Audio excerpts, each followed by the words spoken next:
Bezawada police boss 300 కోట్లకు సంబంధించినటువంటి settlement కార్యక్రమంలో యాక్టివ్‌గా పార్టిసిపేట్ చేశారు అని నిన్న సాక్షిలో ఫ్రంట్ పేజ్‌లో ఒక పెద్ద కథనమయ ప్రచురించుకుంటూ వచ్చారు. ఇప్పుడు ఆ కథనానికి సంబంధించి ఒక కీలక పరిణామం సంభవించింది. ఎన్టీఆర్ జిల్లా కమిషనరేట్ పరిధిలో ఉన్నటువంటి డీసీపీలందరూ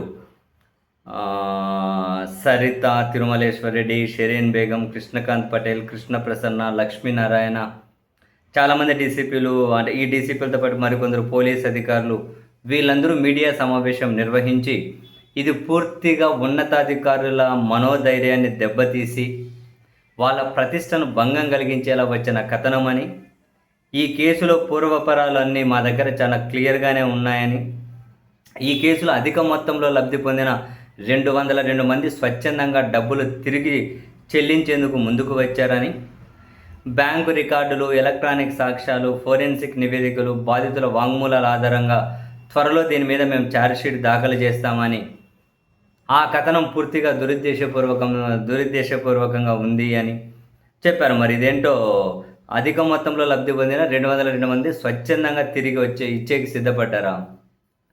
మరి ఇదేంటో తెలియదు, చూడాలి. అండ్ అదే సమయంలో ఇంకో కీలక పరిణామం ఏంటంటే, తనపై తప్పుడు కథనం ప్రచురించి పరువు నష్టం కలిగించినందుకు ఆ దినపత్రిక యొక్క యాజమాన్యంపై చట్టపరమైన చర్యలు తీసుకునేకి అనుమతి కావాలి అంటూ పోలీస్ కమిషనర్ ఎస్వి రాజశేఖర్ బాబు ప్రభుత్వానికి కోరారు. ఈ మేరకు ఆయన ప్రభుత్వానికి లేఖ రాశారు.